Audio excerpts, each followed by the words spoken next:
Hello, Lisa here. Welcome back to my channel.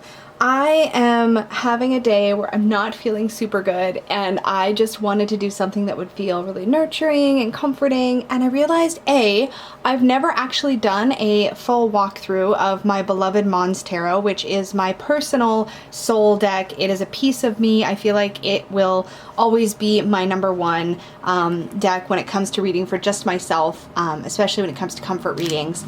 But also I got my second edition Monstarot Kickstarter in the mail, and I thought, why not do a little comparison, talk about my experience with the deck, go through card by card. So this is probably going to be a little bit of a long one, but this is a deck that makes me happy, and since I'm not feeling super awesome today, I thought it would make me happy to just look at these images and talk about them and share my experiences with this deck. So that is what we're doing. If this is long, you just plan for this to be long. It may not be. I might be able to get it done in 30 minutes, but we'll see. We'll see.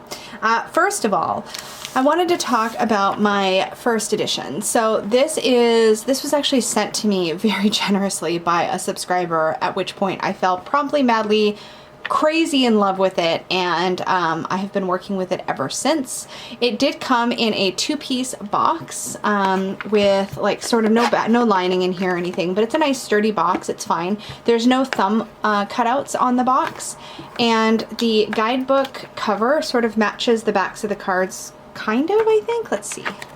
Yeah, no, so this is the backs of the cards look like. They were black and white. This was always something that kind of like, I don't know, I never was quite on board with the black and white backings, but the images themselves are so great. But anyway, so the guidebook is co-written, well, it's written by Trish Sullivan, but there is input, I believe, in this book, of course, from Joanna Nelson. The deck was created by Joanna Nelson, and Joanna and Trish have partnered up, I believe, multiple times through Joanna's other decks. So she also has the Whispering Spirits Tarot, which I also have. That one I do believe I have a full walkthrough of on the channel. If I remember, I will link it up in the cards, but if not, just go to my channel and search up Whispering Spirits and you should find it. Joanna's guidebooks tend to be very straightforward. You don't get thumbnail images in the book, at least not in this one or in Whispering Spirits that I'm aware of, but you usually get a few keywords, an artist interpretation, which I assume comes from Joanna Nelson, and then a card meaning, which I'm assuming comes from Trish Sullivan. I don't know if there's any spreads. How crazy is that? I don't know if there's any spreads in here. I don't think there is, though. I think we just jump right into, yeah, we just jump right into meanings. I feel like I would have remembered if there was a special spread. So this is the first edition. I will be pulling these cards out so that we can do a bit of a side-by-side. So because it came in this box without the thumb holes on it, I, of course, well, let me back up. Originally, my plan was to keep the deck in this box in a bag and hang it up. And so Peggy made me a really, really wonderful custom Monstarot bag. She actually converted this logo into an embroidery design and put it on the bag for me on this gorgeous, like, watery blue fabric. And I love this so much. However, I was getting into this deck so often that I didn't want to have to, like, go through the bag and then the box to get to the cards. So I actually have kept this bag as a display. Now it's going to have this deck in it, I think, is how I'm going to work that out. But we'll see. We'll see when I get to the end. But I've had this on display on a shelf where I keep all of my Joanna Nelson, like, Monstarot and Whispering Spirits stuff. But I had Dustin at Modern Metaphysic Man make me a custom box. So he put this really cute, like, unicorn paper on the side, and it's blue paper on the outside. And then we have this Illuminator card, which is basically my favorite card from the first edition Monstarot. It's a card that really has a message about self-worth and, like, the light within you, and it's really beautiful. So he made this with a ribbon inside so I could easily lift the cards out. And what I asked him to do was not put any kind of a ribbon closure or anything. So this is a pressure fit box. So it's kind of a loose fit, which is on purpose, right? So it fits. Excuse me, it closes up properly, like so, but it's incredibly easy to open and get the cards out, which was my main purpose with this particular box. And I had him leave some wiggle room here because I have a special crystal that lives with my Monstarot. So this is an Atlantisite crystal, and it's specifically useful for helping to sort of break patterns and recognize and sort of break patterns. And since that's a huge part of my personal growth work and the kind of stuff that I do when I'm doing readings for myself, I wanted to be able to sort of have that stuff all together. So that's how I typically have this deck on my shelf, so that I can just quickly get into the cards. However, I may change that up. We'll see which deck I'm going to end up like working with and which one I want to just kind of store. So we'll see. We'll see. I have some feelings, but I don't know where I'm going to land. So I'm going to set that little guy there, set the guidebook aside, and let's talk about the second edition, which I backed on Kickstarter. You can get the second edition on Joanna Nelson's Etsy shop. I will have a link to that down below. I don't think I grabbed a sharp object. It's cute that she puts it in these kind of funky star bags. These are great to repurpose as bath sachets with like herbs and things in them. So I'll set that aside to use that way. And this is Joanna Nelson's card. So her Facebook and Etsy link address are both on here if you want to pause and write those down. I will try to have one of those down below.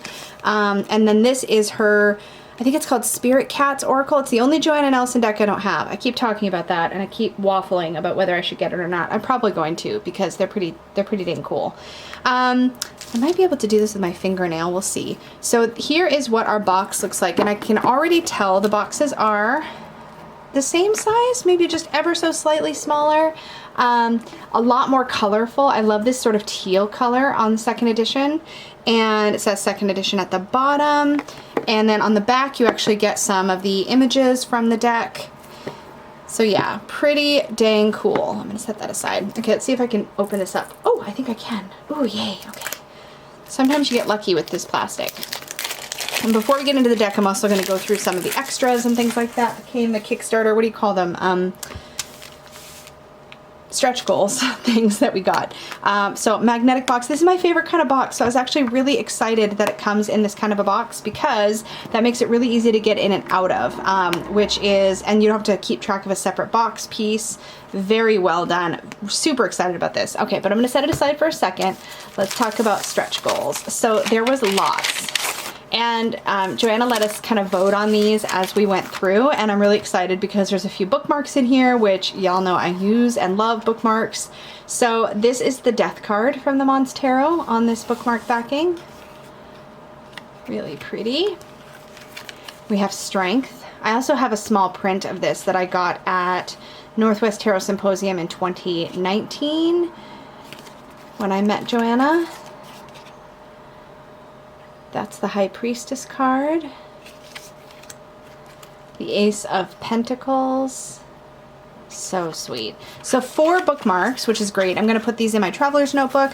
I definitely use, actually I'm probably going to snag one of these right now for a book that I'm currently reading. But anyway, so there's those. Then we got this little postcard. Well, here, I'm going to go over these first. So here's the Sun card in a postcard, and this is signed by Joanna. Love that.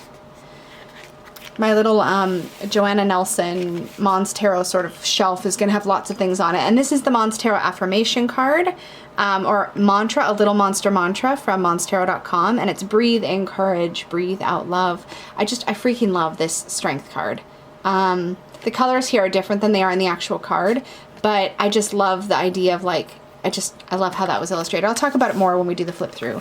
And then there was this set of her kitties with doing Monstarot readings, which I think is so sweet. I'm so glad we got all of these. So you have the cat here, and this reading is the High Priestess, the Fool, and the Ace of Pentacles. And in this reading, the kitty cat has the Six of Cups, the Strength card, and the, is that the Two of Cups?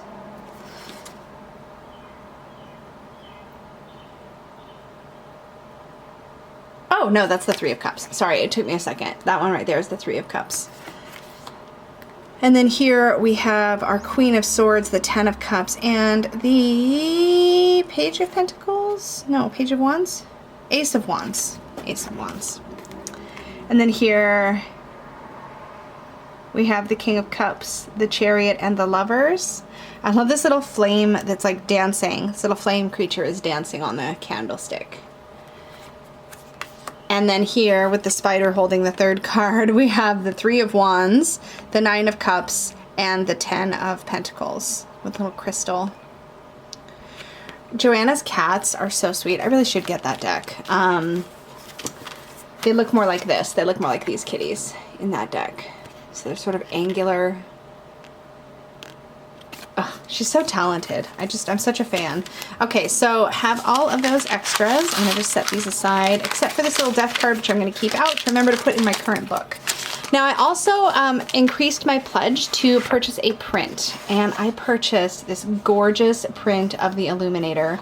This image, okay, I don't know how to properly show it on camera. I don't know if you can tell, but it's a high gloss image, but it's very metallic looking. So it really, everything has a sheen and a metallic quality to it. It's got a certain reflect that's beyond just the glossy finish. A stunning, stunning, stunning print of the card. Of course, this is signed as well. And she sent this print separately in a mailing tube, so it came in pristine condition. This is number 17 of 50, and I'm really, really pleased to have this. I've always wanted this print, and I was really excited to be able to get it. So that's going to be going up on my wall. I just have to figure out, I need to get a frame for it, or something. I don't know. I don't want to lose that metallic quality, but I don't think a frame will detract from that. We'll see. But I need to get a frame. That's beautiful. 8 by 10. Okay, let's get into the cards. Hopefully there's no more plastic. Yay, there's no more plastic. Ooh. Oh, you guys, these are matte. Okay, so first of all, that's what the inside of the box looks like. We've got these, I always call them I call these guys little dragonflies. They're totally not dragonflies. They're like their own thing, but they're super cute. And I love having them on the inside of the box like that.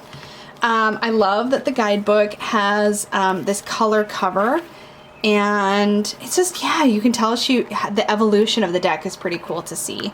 Pages wise, let's see, I think we're probably gonna have the same content. It looks like it's laid out just a little bit differently, with the keywords are sort of highlighted in bold here. But this has, is there page numbers? I don't think there's any page numbers. Nope, no page numbers. So I don't really know. Oh, you guys, there's spreads. Okay, I'm really excited. Why am I so excited? There's an Illuminate Your Mind spread, and then there's information about the luminary, including a little photo. Okay, so, oh, and they're matte. Okay, I'm getting excited. I'm getting really excited. I'm gonna set the books aside so that we can look at the cards, and I'm gonna actually pull out the Illuminator so that we can see the difference between the first edition bonus card, exclusive card, and the second edition exclusive card. I'm going to slide the plastic off. I'm really excited that they're matte. So the original edition, this feels like the same cardstock as the, I guess it's not quite matte. It's definitely less glossy than the first edition though. But the cardstock feels the same as the Whispering Spirits deck. And I'll also say that the first thing I'm noticing, and I'm going to zoom us in here because I'm of course really familiar with this deck. The first thing that I'm noticing is that she's made the border at the bottom slightly smaller, so we actually get a little bit more of the image. So do you see how that's like less high? It's shorter this way. I really like that because that's actually one of the things that I found could be distracting on these cards, is that bottom title. And I suppose you could trim these, but oh, let's talk about the backings. You could trim them, but no, there will be no trimming. And as far as the cardstock goes, it feels like the same cardstock. This, like I said, this is more matte. So let's hold it against the light so you can see the difference in the reflect. So while I wouldn't have considered these glossy, I would have considered these more like a standard finish. These definitely feel like a smooth matte. So that's exciting. And we'll see how the colors compare and things like that when we zoom in.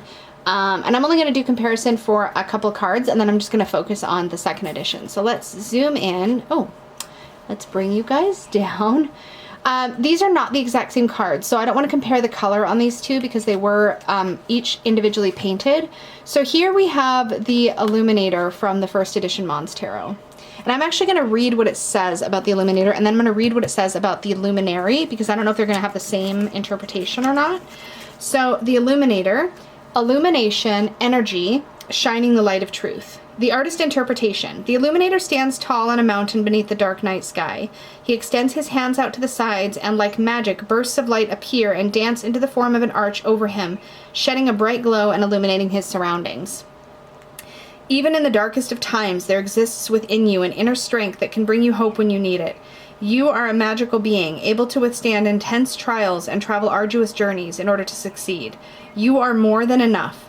The energy within you will power you when all around you falls away. So I'm sure you can see why I love that card. And then let's read the meaning of the Luminary. I'm really excited that there's a spread in here, you guys.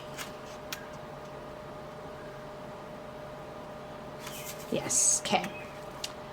So, the Luminary. Revealing the unseen, hope and guiding light. As darkness fills the sky, the Luminary brings warmth and light to those around her. Pure, vibrant energy blazes through the night as it pours forth from her hands and attire. 2 lighty flies are harnessing her energy to use as a guiding light. The Luminary resides in the perfect place between the dark and light. She embodies the power of the sun and the moon, the day and the night. She is here to show you how to see hope in the shadows, how to be the light in the darkness. You may not see the way, but the path is there. Invoke her light and all will be revealed to you. And if you can't see the direction you're supposed to go, call upon her lighty flies to light the way.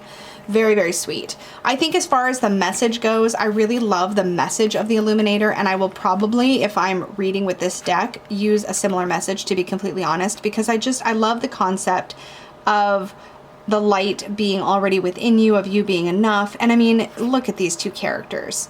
They really are 2 peas in a pod, aren't they? Sorry, I was like tilting it this way because I was looking at it, but yeah, there you go. So let's take a look now at the color and see how it compares between the 2 cards. These look identical. I don't feel like we're losing any color or any vibrancy between the 2 cards. Here's our Fool. This is such a great Fool. I love that he's traipsing on the star here. He's got his little rat friend, or sort of rat dinosaur friend, sort of very lightly sort of supporting or holding this little flower buddy. The bag that he carries has almost nothing in it, so you get this feeling of definitely openness and not going into something, bringing a lot of your baggage with you, and I just like that fresh start energy definitely comes through. And I think here is where you can see maybe the colors are ever so, no guys, I mean maybe ever so slightly less saturated in the 2nd edition. But then again, this red looks a lot deeper to me, and truer. The yellow looks a little bit paler, maybe. I really prefer the red in this though. I think we get a little more contrast. Maybe that's what it is that I'm noticing. A little more truer green here, where it's a little yellower here. The Magician here in the Monstarot is, I love this whole one eye open, one eye closed. To me, it's a nod to some of the sneaky stuff that might be happening sometimes with the Magician. You know, it's not always full transparency happening. He's got his hands in the position that you want for that as above, so below. I love that the little roses here have eyes in them, and so do the lilies. And you almost get this idea of like all these extra bits of things you could possibly be looking at besides like being focused. It's interesting to me. And also this belt has like a critter on it, like that's turned sideways, which is always something that sort of struck me. And he's got this kind of almost like bunny-like look, and he's probably one of the only characters in the deck that I feel like I could see as a particular creature. So yeah, love that. And the High Priestess. So here I feel like we're getting a lot more blue in this image and less of this pinky purple color. Oh, and definitely in her dress. Her dress is purple, straight up purple here, and here it's definitely like a magenta, a pinky magenta color. But you get more blue in her face. Interesting. I almost don't know which one I like better. I almost prefer the original, but it could just be because I'm so much more used to looking at the original. Here we have our Empress, and again we have this like more yellowy grass over here and more green here. I do feel like this is probably coming through more true to color for what the intention was. I love this Empress, and one of the reasons I love her so much is because she's holding this staff with a pomegranate on it, and that's sort of, to me, it's like a nod to Demeter. And it's interesting because the High Priestess, you can really see like a mother-daughter energy here, which I really, really enjoy. And I love the little ladybugs. I love in general the ladybugs that feature throughout the Monstarot, and I like the way that she's illustrated the trees, where you have these like little highlights. They get a lot of the things in the Monstarot have this like shine to the way that they're illustrated. There's like lots of little white highlights on things, and everything just kind of has a glow or a smoothness to it the way that it's illustrated, and I love that. I love this little creature in the background who's like playing with his paper boat. The Emperor.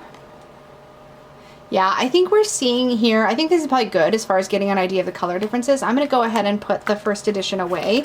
I don't think we're going to see a whole lot else. If you are watching this video and you have the first edition and you want to see a couple more cards compared for the color, send me a message. I'll be happy to send you a couple photos or something. But I want to just really focus in on the second edition now. The Emperor to me is great.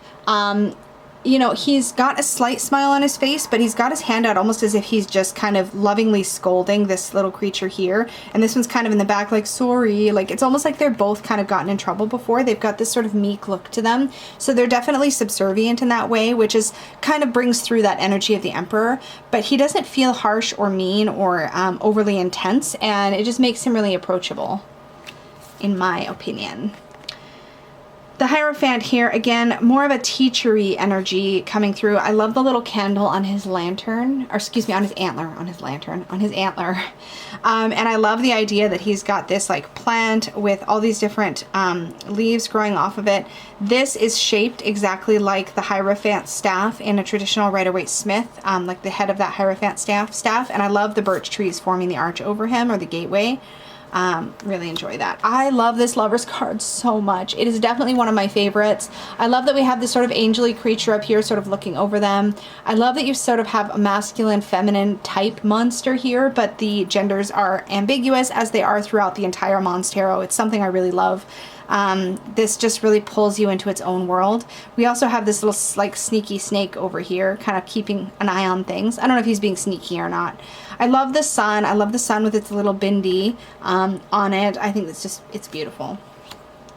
The Chariot. I adore this card. I adore all the cards. What am I even saying? I love these two little critters. I love that there's no reins, there's no whip, there's, you know, only the force of his will driving them forward. I love that he's got a little buddy tagging along. Justice. I love, actually, one of the things I first noticed on this card when I first got this deck, the first edition, was I noticed the little spiky ladybug. So it's a ladybug, but it has like this armor and these like little spikes all around it. And again, we have a little bindi there. With the ladybug, it always speaks to me of how like sometimes you have to be tough, right? Sometimes you can't be, you know, you have to focus on making the difficult decisions at times. The Hermit. And he's got sort of a lightning bug type creature in his lamp as opposed to just a lantern. And I love how clear it is on this card that he's up on the very tippy top of a mountain. I love the melting candle on his forehead. Again, he's got a little bindi on his forehead as well. And I think they're on a lot of these creatures. I feel like that's something Joanna told me that at one point about the little bindis. And they're more obvious actually in the Whispering Spirits tarot, but it's a nod to part of Joanna's heritage. I love the wheel. I love that we have all the 4 elements featured in their really cute little critters. You still get this idea of sort of somebody going up, somebody on top, and somebody on their way down, which is one of the key elements of the symbology of the wheel card. My favorite strength card. I love this so much. To me, the lion or the creature that you're battling, I guess you could say, in the strength card is a representation of your own shadow, of the parts of you that aren't you at your best. And it's about, to me, befriending and like finding peace, but also being willing to look at those things, to like look the lion in its mouth, so to speak. But I love the sort of loving gaze that's passing between these two in this card, and the idea that you have befriended this part of yourself that maybe you've hidden away. I just think that's a very healing way to look at strength. Oh yeah, 23 minutes in, we're definitely going over half an hour. The Hanged Monster. I just love. He's chill. He knows he's got to just hang out here. No point in rushing things. And even though there's lots of distractions around him, we've got the creature here, we've got a little like bit of the flower here, looks a little bit num like with the teeth, and we have a little bug or bee or hornet there. He's just like, no, you know what? It's okay. I'm gonna just hang out. Not gonna get pulled, you know, distracted into losing my focus here. I'm just gonna get the lesson that I need to get. And here's our death card. The sun rising in the back, a little paper boat again. You can find those paper boats here and there throughout the deck, which is really cute. And in the first edition, although I didn't back it on Kickstarter, the person who sent me actually sent me the little paper boat that Joanna Nelson had folded, little paper boats to go out with all the backers, to all the backers of the first edition. And so it had a little paper boat, and I thought that was the cutest thing. I love the sort of raven skull style skull on the staff and on the mask here. And this little creature holding the white rose. Like, all of your traditional Rider-Waite symbology is definitely here.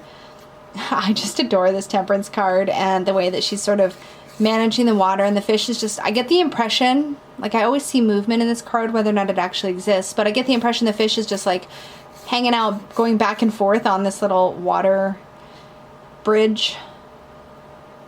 I love that. The Devil card. This is one of them, I think this is the most like sort of red orange. Yeah, it's like, other than the Emperor, I think, which has quite a bit of red orangey color in it. Yeah. So we get that orange color in the Emperor, that red orange, but those are really the only two cards where you see that. Again, very Rider-Waite Smith. These two creatures are chained to this central post. I think it's really cute that this one's got like flames coming out from atop of it, and this one's got little horns.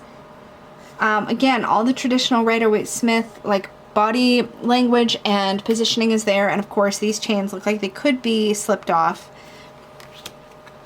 the tower.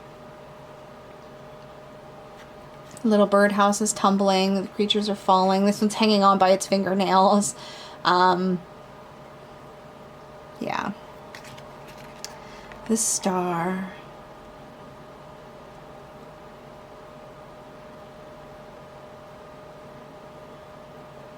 I just love this. I get the feeling like she's literally up in the sky with the stars, which I think is what we're supposed to see. The moon. The moon looks really sleepy here as opposed to the sun in the Lovers. Was it the Lovers card?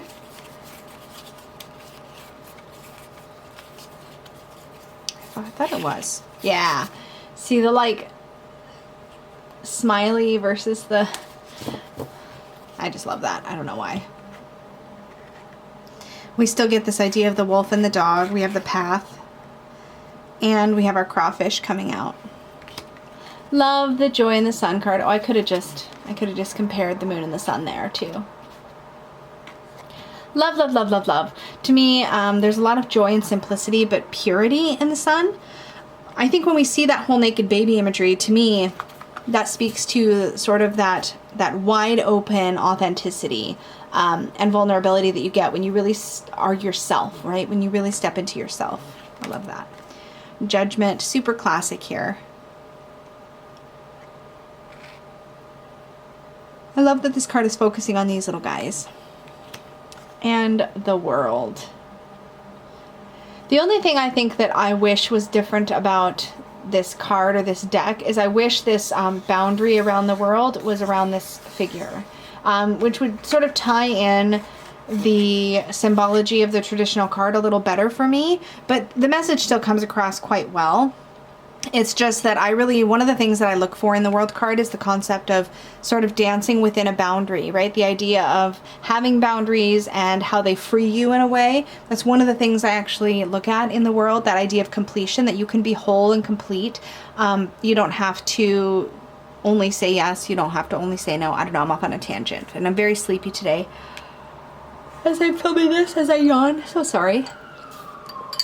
As I said, I'm not feeling very well, so I didn't get a lot of sleep last night, and I'm a little sleepy. And now there's sirens. I think they're going now. Anyway, the World. Okay. I'm probably not going to edit this either because I just would love to just make this video and get it up. Ace of Pentacles. I love how thrilled he's like, look, I have a coin. And this little creature here also has its little prize, which looks to be a flower. I love that they're kind of mirrored in their experience in this card. Again, this is very much a Rider-Waite Smith clone in a lot of ways, but then in some ways it goes its own way. You'll see some of those examples. Here I get the idea almost like this creature is a little distracted by this crab and is also trying to stay focused and keep, you know, the juggling going. I love the little paper boats in the background on the waves. The Three of Pentacles. I love this depiction. This, every time I see it, makes me think of IKEA furniture because these two creatures look like they literally have the instructions and they're helping this creature who is putting the pentacles up on the mushroom. To me, it's classic IKEA furniture, and it works for me because the Three of Pentacles is all about collaboration. Here we have the Four of Pentacles. Lots of stuff comes through for me on this. You get the feeling of isolation happening, which can be a thing in the Four of Pentacles. And I think I get that actually primarily from this like little lonely tree all the way up here on this little curved peak. But in the foreground, we get the body language we're used to seeing in the Four of Pentacles, right? Clutching the one pentacle over its heart, one on its head, one under each foot. Yeah, I just love that. And here you can kind of see what I mean about the shine, right? Like there's like these little white highlights even on this creature's legs. It just gives like a sort of a shiny look to all these creatures.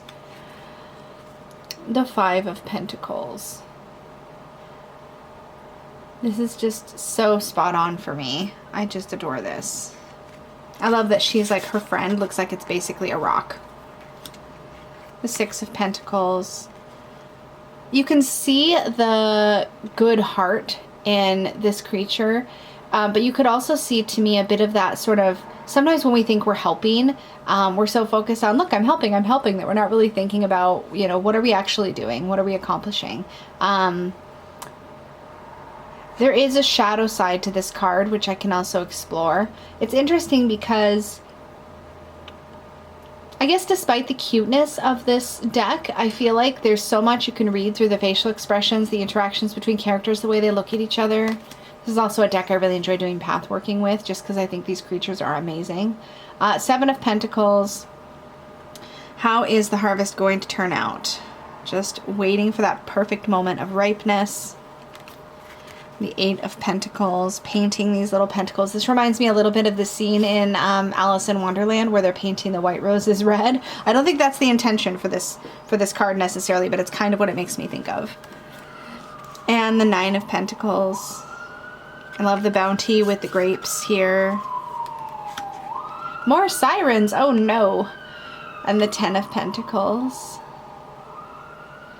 I love this like unipig in the front. Cracks me up. Page of Pentacles.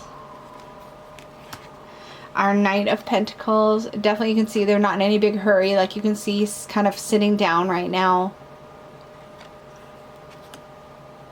Queen of Pentacles. This one is so cute. This is like, I don't know, like a unipuppy, bunny. I don't know what it is, but it's a freaking adorable. I love it. And I love this little flying bunny type creature in the air. I love this so much. I get very distracted by the creatures, like the little extra creatures in these cards.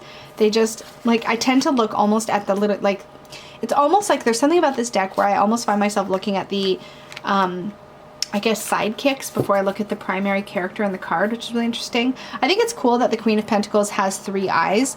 This personality for me is definitely somebody who I feel like would be the teacher you feel like has eyes in the back of her head almost. Like she doesn't miss anything. She's very grounded. She pays attention. Very observant. That works for me. And the King of Pentacles.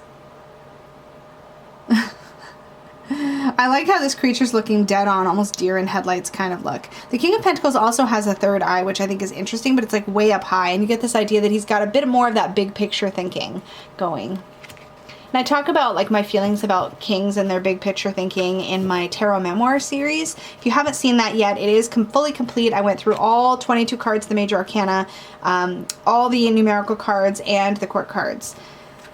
Ace of Swords. The unicorn horns also make me really happy. I also love the sort of snaggletooth thing that's going on through most of these creatures.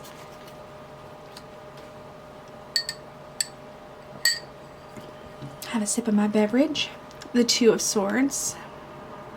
I like that she's actually standing on the water here as opposed to in front of the water. You get this feeling that she's definitely trying to be thoughtful and merge head and heart here.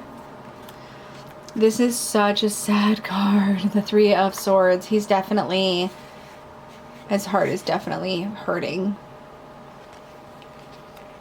And the Four of Swords is very meditatey, and this is of course the same character we see on the front of the box.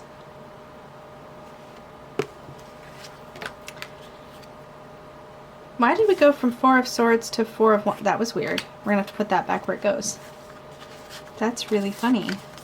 Oh, I've got an extra Four of Wands card. Okay, we'll set that to the side. Hopefully we're not missing anything else. We'll have to keep our eyes peeled. Six of Swords.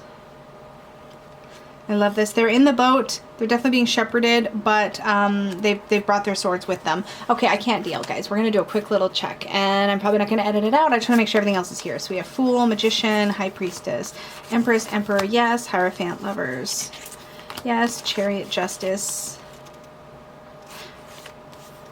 Oh, right, because Justice is in position 8. I'm going to fix that because we put Justice in position 8.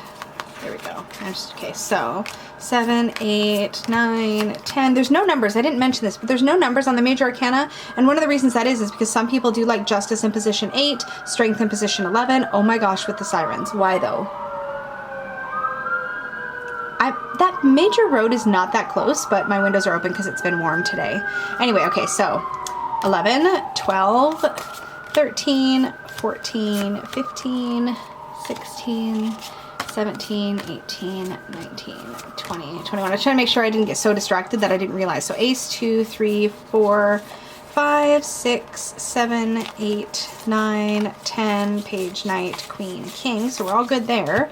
And ace, 2, 3, 4. Yeah, so we're so far, no cards are missing. I'll just keep an eye out as we go through the rest of the flip through in case anything else is missing. I'm going to zoom us back in.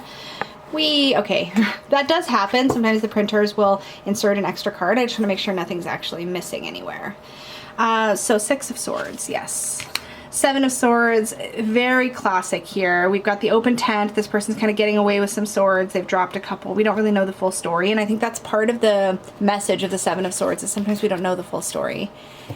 8 of Swords.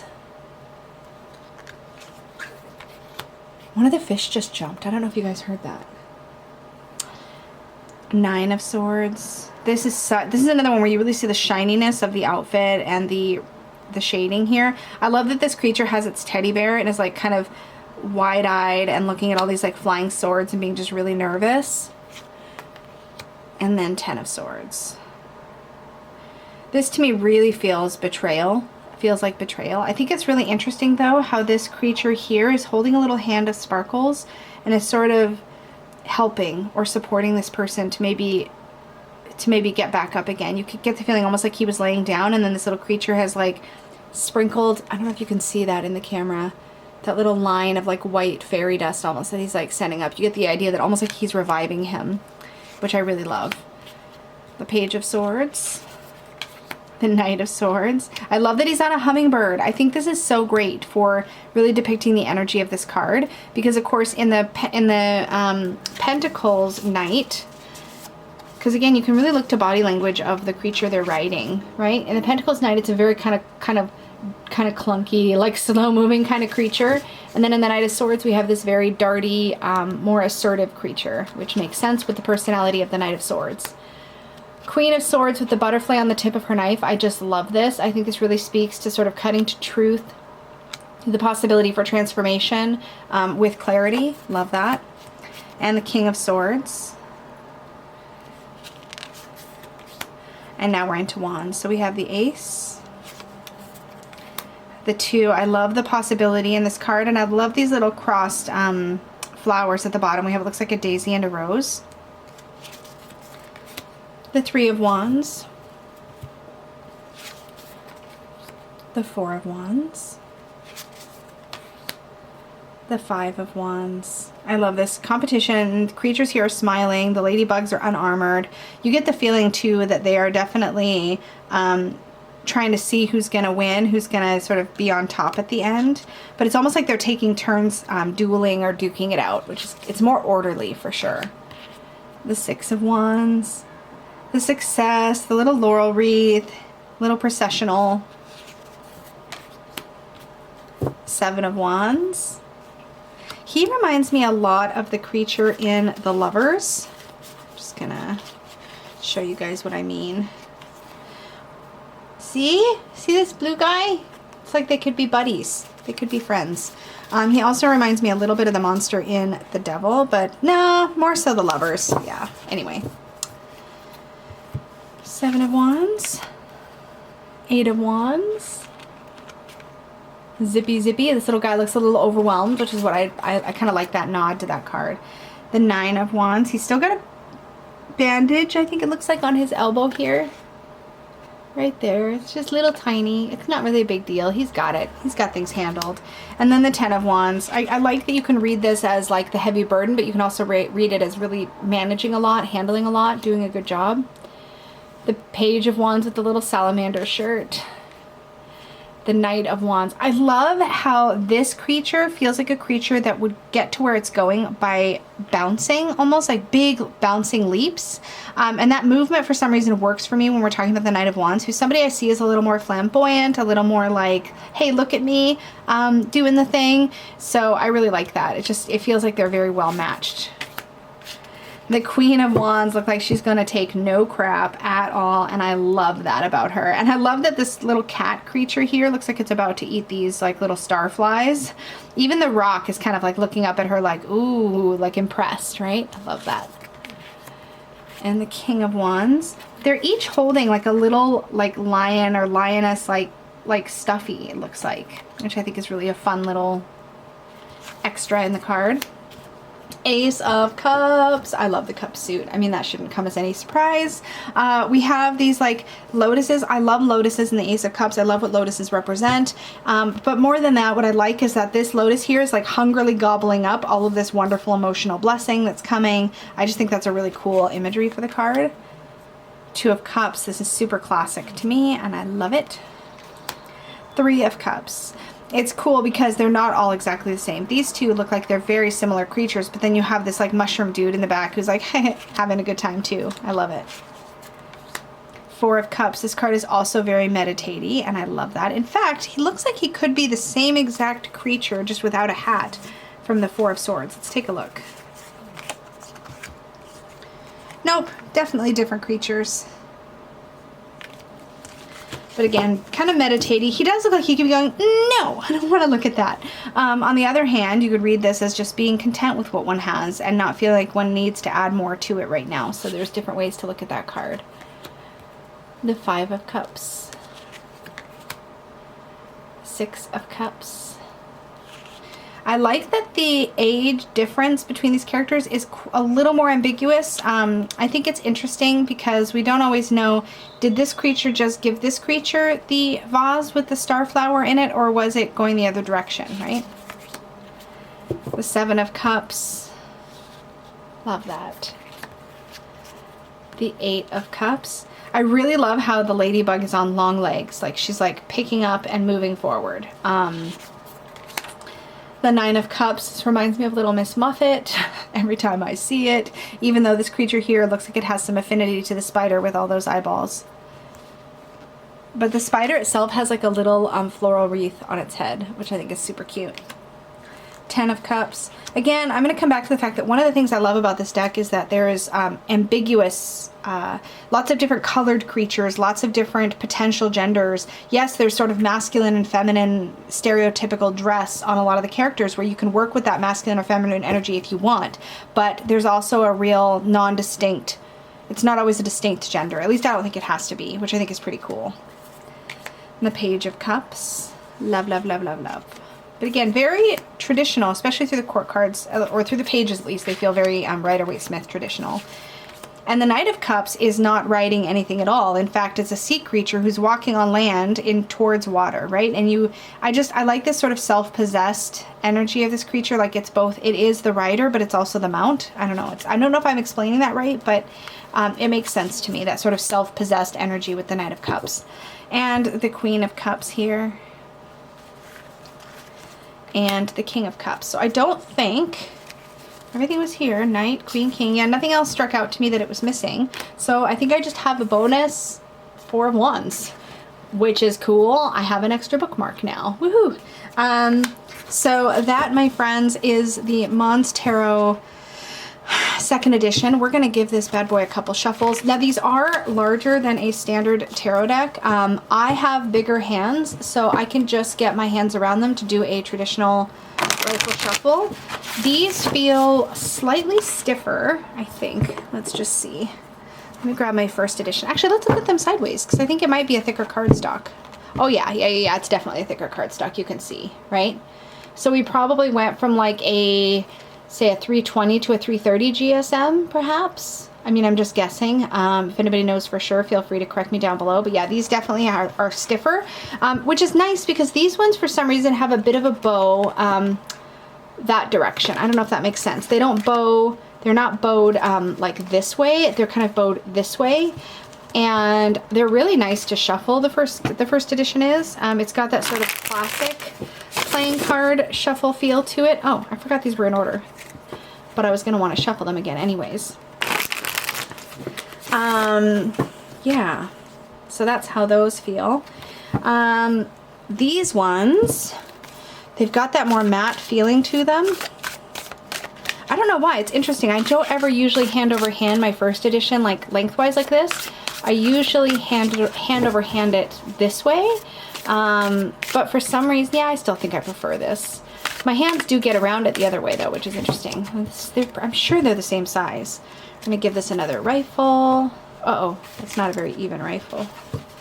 I keep saying rifle. Somebody's gonna like smack me. Riffle, Lisa, it's riffle. Oh my gosh, riffle. I know how it's spelled. I see it right in my head. I just don't say it correctly. So I think this is going to be my working deck for working, like if I was to take this out to do, I don't know what I'm going to do, guys. It's not like I'm going to get rid of either one of these copies of this deck. I see myself, though, primarily working with the new second edition. So, yeah, I think it shuffles really, really nicely.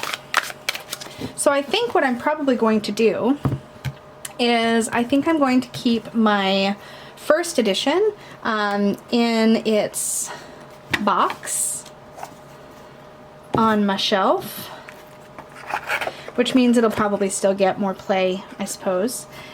So this is going to stay out on my shelf, and my second edition is going to go in its bag and hang up on my rack behind me so that it's available for client readings or for other things. And I think I'm just going to keep, yeah, I think that's what I'm going to do.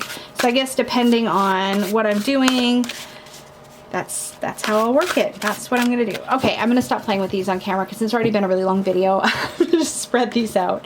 Oh, I wanted to look at the spread. Oh, shoot. Let's see. The Illuminate. Oh, let's do this. Okay. The Illuminate Your Mind spread. I know it's going to be a long video. I don't care. I still want to play with these cards. Okay, so Illuminate Your Mind. So the spread positions are the power within me, my potential to unlock, a challenge I will face along the way, blessings that will help me overcome them, or challenges I will face along the way, blessings that will help me overcome them, and how to open my mind to even more success in the future. So let's just do this reading real quick. It's really cute. Okay. Woo! We have a jumper. All right. I'm going to do a quick hand over hand, and then we'll do this reading. So, Illuminate Your Mind. All right. Card number 1 is the power within me, my potential to unlock. The Hanged Man. Oh, I have the potential to actually be patient, to make sacrifices. Oh. Okay, fair enough. Challenges I will face along the way. 7 of Pentacles. Okay, tell me if this is not perfect. If we're talking about the potential to really be patient, to sit through not maybe being in control, to surrender, and then the challenge is like basically the card that's about having to wait and see how things are going to turn out and all that just makes so much sense to me. It's like, oh yeah, of course. I'm going to be struggling with the patience part of things, or rather the impatience part of things along the way. Blessings to help me overcome any impatience is the Lovers. Isn't that the truth? I tell you what, when it comes to my biggest cheerleader and support, it is definitely my Peggy. So that makes sense. She is the biggest blessing of my life. And let's see. And finally, this card represents how to open my mind to even more success in the future is the 9 of Wands. And I think this is just a reminder as I'm finishing I'm like, really, you guys, as I'm filming this, days like I could count in days how close I am to releasing my book. And there was a long time when I was like, oh, it felt like I was never going to see this point. And I think the Nine of Wands is a reminder that I've been in the position to recognize that sometimes we think, you know, we're never going to reach the end, or it feels really far away and we're just kind of like barely holding on. And then something happens to shift our perception and we get there. It's like perseverance, and it's about that final push. And I think that's really the key to surrendering control, right? Is recognizing that it'll be done when it's done, and don't give up just because it starts to feel like it's far away or like you're going to be standing in the same place forever, because you won't be. Such a fun spread. Oh, I'm excited that we have a Monstarot spread now. That makes me happy. So yeah, I think that this deck, my first edition, will continue to live at my bedside at that shelf that I have all my main Monstarot stuff. And this one's going to actually go onto my hanging racks with my other decks so that it can be rotated in like usual. And pulled for client readings and such, and I'll keep the first edition probably just for me.